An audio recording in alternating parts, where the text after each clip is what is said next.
महामार्गाला सुद्धा बसलेला आहे।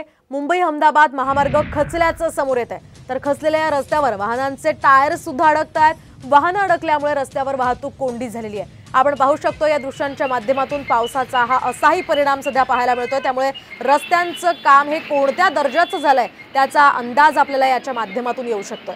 आपण पाहू शकतोय पहिल्याच पावसामध्ये हा रस्ता जो आहे तो खचलेला आहे आणि याचा परिणाम सध्या या खड्ड्यांच्या रूपात दिसतोय। आपण पाहतोय या ठिकाणी अनेक वाहनं अडकली आहेत। या संदर्भात आपण अधिक माहिती जाणून घेऊयात आमचे प्रतिनिधी रुपेश पाटील यांच्याकडून। रुपेश, काय सांगाल, काय परिस्थिती आहे? मोठी वाहतूक कोंडी झाल्याचं कळतंय।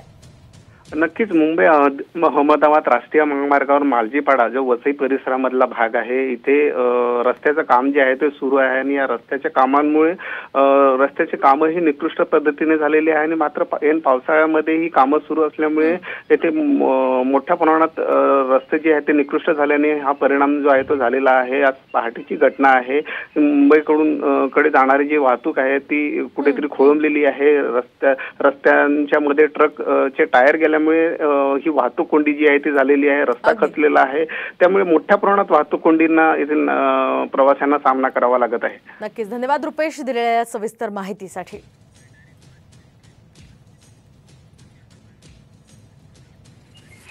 आपण पाहू शकतोय वाहन अडकल्यामुळे रस्त्यावर मोठी वाहतुकीची कोंडी या ठिकाणी झालेली आहे। या रस्त्याची अवस्था आपण पाहू शकतोय। खरं तर पावसाळ्यापूर्वीची कामं करायची असतात, मात्र ही कामं कशा पद्धतीने केली गेली आहेत त्याचा अंदाज आपल्याला यातनं येऊ शकतो।